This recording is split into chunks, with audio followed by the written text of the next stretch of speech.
In today's video, we are going to talk about the three phases of money laundering: placement, layering, and integration. I will also touch base on some examples on how money laundering occurs in real life. So let's get started right now.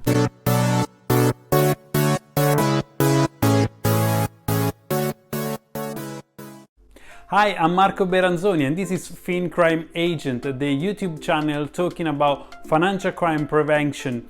If you haven't subscribed yet, please hit the subscribe button below to be notified of new videos going live on my YouTube channel. Also, check the description of this video to find the references that could be useful and related to the topic that we are talking in today's video. If you also want to support FinCrime Agent, in the description you will find our Patreon link where you can become part of our community. So let's get started and talk about the three phases of money laundering and some real examples. If you're watching this video, you are interested to find out more about placement, layering, and integration. That's exactly what we are going to talk about today. Let's start with the definition of money laundering. As we've seen before, this is the definition we have and is in line with the Proceeds of Crime Act 2002, that is a UK legislation. Money laundering includes all forms of handling or possessing criminal property, including possessing the proceeds of one's own crime and facilitating any handling or possession of criminal property.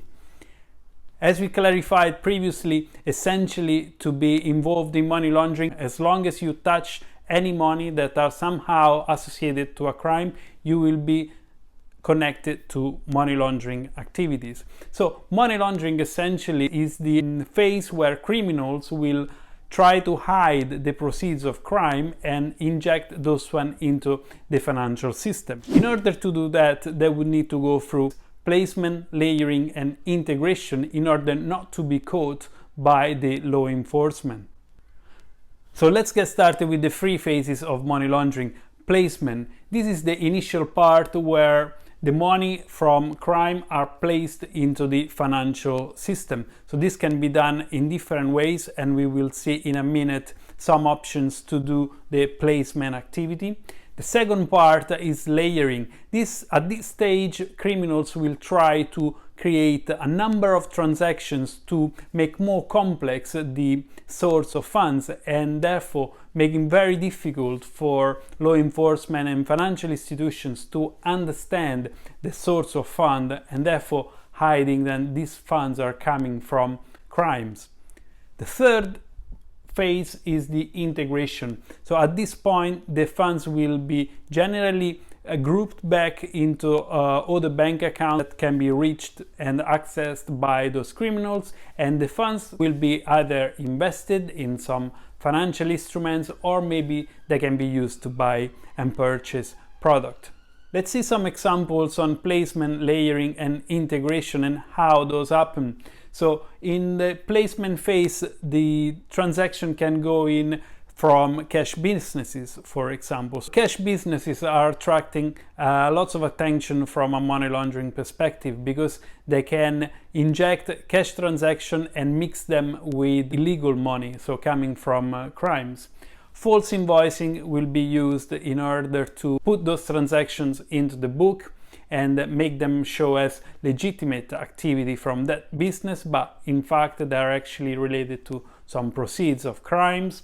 And smurfing is another activity which is very common, which is completing those transactions in amounts that are below the detection that is usually in place by financial institutions. The use of trusts and offshore companies is also very common, and the involvement of foreign bank accounts always plays a significant role in the placement aspect of money laundering. If we look at layering, at this point the transaction will be completed in a smaller amount or cut in different type of sizes and generally transferred nationally or internationally to make even more complex the understanding of where those money are coming from. So eventually all those transactions will join back into a number of bank accounts that can be accessed by those criminals, and at that level the funds will look clean and coming from legitimate business or legitimate activities, and at this point the criminals will be free to do their integration, implementing successfully the money into the financial system. Let's now take a look at an example based on a casino scheme. So we've got a customer of a casino which is actually a criminal, and he walks into the casino with amount of cash that has been generated from illegal activities. He will change the funds into chips and spending some of those at the casino, and when the customer will leave, he will convert back the chips into cash. So if at any point later on he will be asked where those money are coming from, he will have a proof that the money are coming from the casino. And by doing that, he has managed to complete a cleaning, a laundering of those money initially coming from illegal activities.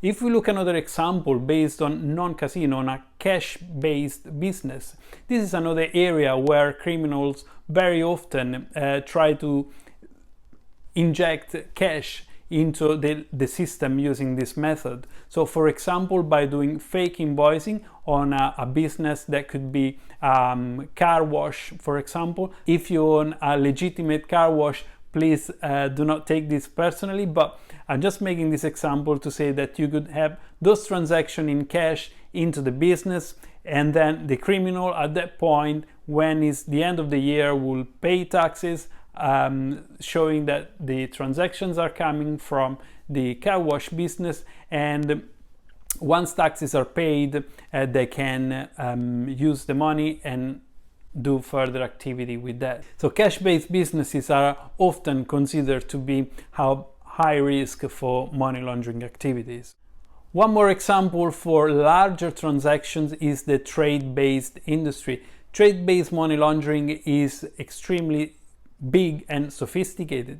You can think about the volume of containers that are going around in the world every day for genuine trade. So within this industry, criminals are hiding funds, and they use the instruments that are available in trade finance to transfer funds illegally across the globe.